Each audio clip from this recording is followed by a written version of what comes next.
ఇవాళ ఉరిబోసుకునే పరిస్థితి కాంగ్రెస్ వచ్చినాక వచ్చింది.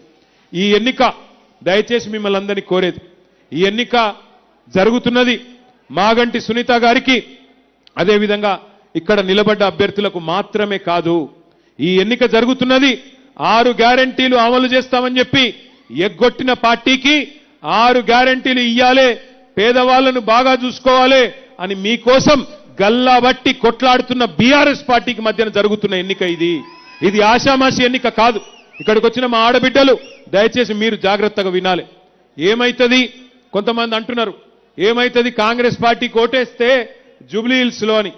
ఏమైతుందంటే నేను 2,500 రూపాయలు ఇయ్యకపోయినా మా ఆడబిడ్డలు నాకే ఓటేసిండ్రు, నేను 4,000 పెన్షన్లు ఇయ్యకపోయినా ముసలి అవ్వ తాత నాకే ఓటేసిండ్రు, నేను 6,000 రూపాయలు ఇస్తానని చెప్పి 100 రోజుల్లో ఎగ్గొట్టినా నాకే ఓట్లు గుద్దుతున్నారు.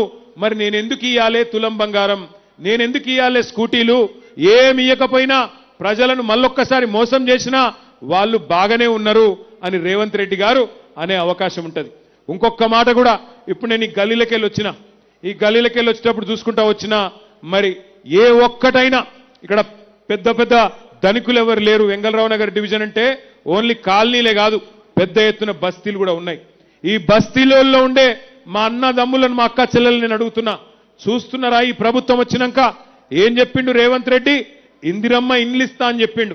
ఇందిరమ్మ ఇండ్లు ఇస్తా, మరి మీ అందరికీ ఎస్సీ ఎస్టీలు అయితే 6 లక్షలు ఇస్తా, లేకపోతే 5 లక్షల రూపాయలు ఇస్తా అని చెప్పిండు. ఒక్కలకన్నా ఇందిరమ్మ ఇల్లు వచ్చిందా తెలంగాణలో?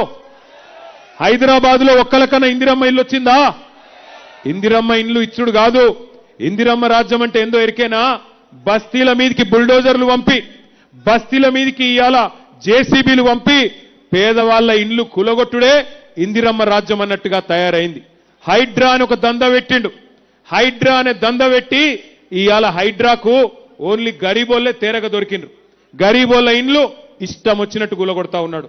నేను చెప్పుడు కాదు, 2 ఏళ్ల 1000 ఇండ్లు రేవంత్ రెడ్డి ఎట్లా కూలగొట్టిండో ఒక్కసారి ఈ వీడియోలలో చూపెడతా, మీరు చూడాలని చెప్పి నేను కోరుతా ఉన్నా. హైడ్రా వీడియో వేయాలని చెప్పి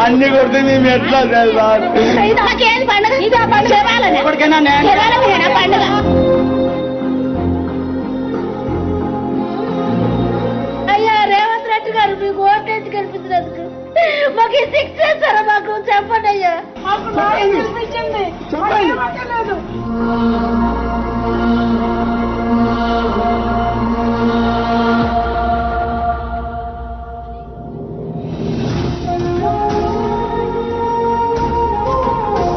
ఇల్లు ఎవరు కూలగొట్టినానా? రేవంత్ సార్ కూలగొట్టారు. అప్పుడు మేము ఏడుస్తూ కూడా వదలలేరు. నేను మా ఇల్లు కూలగొడితే అప్పుడు బుక్స్ అన్ని పోయినాయి అన్నా. ఎంత బాధపడ్డామో దేవుడా, ఎక్కడున్నావా తల్లి, ఎదమ్మా తల్లి.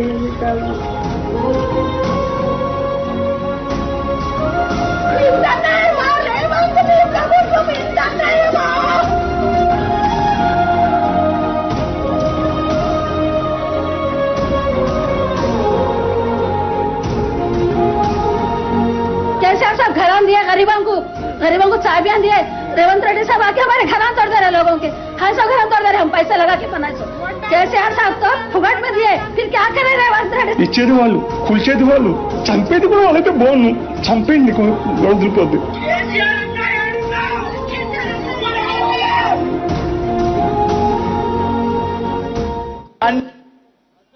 ఇది ఒక్క హైదరాబాద్లో ఒక్క బస్తీ కాదు, ఇలా అన్ని బస్తీలకు కూడా నేను ఒకటే విజ్ఞప్తి చేస్తా ఉన్నా. ఈ అరాచకం, ఈ హైడ్రా అరాచకం ఆగాలంటే, ఈ దుర్మార్గం ఆగాలంటే, బుల్డోజర్ మీ ఇంటికి రావద్దంటే మీరు 11 తారీఖు నాడు కాంగ్రెస్ను పచ్చడి చేస్తేనే ఈ దుర్మార్గం ఆగుతుంది. నేను దుర్మార్గం అని ఉత్తగానే అంటలేను, నేను దుర్మార్గం అని నాకేదో బాధ అయి అంటలేను. ఒక్క మాట నేను చెప్తా, గరీబోళ్ళు అల్కగా దొరికిండ్రు హైడ్రాకు. అదే పెద్ద పెద్దోళ్ళు, నేను ఒక్కసారి వాళ్ళవి కూడా చూపెడతా, వాళ్ళ కాడికి మాత్రం పోతలేదు హైడ్రా. ఇగో ఈయన పేరు పొంగులేటి శ్రీనివాసరెడ్డి.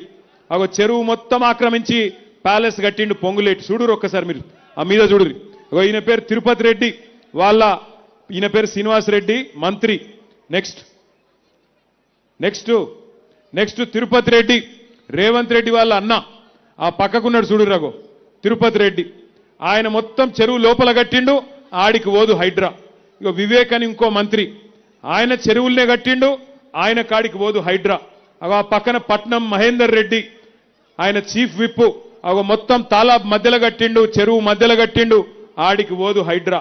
ఆ పక్కన ఆరికపూడి గాంధీ గారు, శేర్లింగంపల్లి ఎమ్మెల్యే గారు 11 ఎకరాలు కబ్జా పెడితే దగ్గర ఉండి హైడ్రా వాళ్ళు దానికి రేకులేసి మంచిగా సౌలత్ చేసి ఆయనకు మాత్రం చూసుకొని వచ్చారు. నేను అడుగుతున్నా ఇవాళ రేవంత్ రెడ్డిని, అయ్యా నీకేమైనా సిగ్గుంటే హైడ్రా ఏం తప్పు చేసింది అంటున్నావు? ఇగో వీళ్ళ ఈ గూలగొట్టు మొదలు. నీకు సిగ్గుంటే, నీ ప్రభుత్వానికి ఇజ్జతుంటే ముందు ఈ దుర్మార్గుల ఈ గూలగొట్టు, ఆ తర్వాత గరీబుల మీదికి రా. హైదరాబాద్ లో గరీబోడు తేరగ దొరికిండు, బలిసినోడు మాత్రం నీకు కళ్ళబడతలేడా? ఇంత దుర్మార్గం జరుగుతుంటే, ఇంత కిరాతకం నీ హైడ్రా చేస్తుంటే ఏం తప్పు చేసింది హైడ్రా అని అడుగుతావా?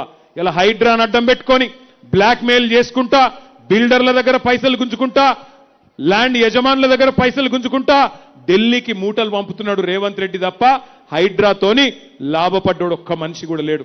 అందుకే నేను అనేది, ఈ పోటీ 11 తారీఖు నాడు జరుగుతున్నది కారుకు బుల్డోజర్కు మధ్యన జరుగుతుంది. మీరు కత్తి మాకిచ్చి యుద్ధం మమ్మల్ని చేయమంటే యుద్ధం మేము చేస్తాం, బుల్డోజర్లకు అడ్డం పోతాం. కానీ కత్తి ఇంకొకరికిచ్చి యుద్ధం నువ్వు చేయి బిడ్డ అంటే మాకు చెయ్యరాదు.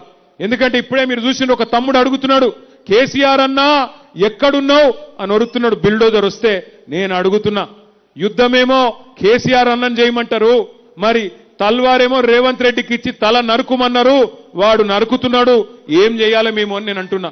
ఇవాళ మరి 2 ఏళ్ల ఈ అరాచకానికి, 2 ఏళ్ల ఈ విధ్వంసానికి, 2 ఏళ్ల ఈ సంక్షోభానికి కారణమైన కాంగ్రెస్ పార్టీకి బుద్ధి చెబుదామా వద్దా ఆలోచించండి. అయినా ఈ ముఖ్యమంత్రి ఏమన్నా ముఖ్యమంత్రి లెక్కున్నాడా? ఏం మాటలు మాట్లాడతాడు ఆయన? నాకు తెలియక అడుగుతా. మొన్న చెప్తున్నాడు, మా తమ్ముళ్ళు చెప్పాలి, ఆయన మంత్రి చేసిండు అజారుద్దీన్ని. మన దెబ్బకు అజారుద్దీన్ బైసాబ్ను మంత్రి చేసిండు. చేసినాక చెప్తున్నాడు, మొన్న మీటింగ్లో వెంగళరావు నగర్లో నేను చూసిన, అజారుద్దీన్ అట వరల్డ్ కప్ తెచ్చిండట. ఏం చెప్పాలి?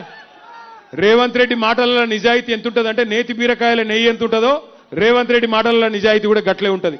ఒక అజరుద్దీన్ ముచ్చట్నే కాదు, ఇటువంటి ముఖ్యమంత్రి బహుశా దేశంలో ఎవరు లేరు. చాలా చిత్ర విచిత్రమైన మాటలు మాట్లాడతాడు ఈయన. నేను ఒక 2-3 చూపెడతా మీకు ఆయన మాటలు, భయం అవుతుంది మీది మీకు గిసుంటోడా అని చెప్పి. జరగా రేవంత్ రెడ్డి మాటలు పెట్టవా జర ఒక్కసారి వినిపించాలి అందరికి మనలోకి. 84లో ఇది కాదు ఇంకో తిరిమొరి మాటలు మాట్లాడింది పెట్టి, ఇది మళ్ళీ చూపెడతాం. ఇంకా తిరిమొరి మాటలు మాట్లాడింది ఇంకోటి ఉంటుంది, అది పెట్టు. అంటే ఎంత అన్యాయం అంటే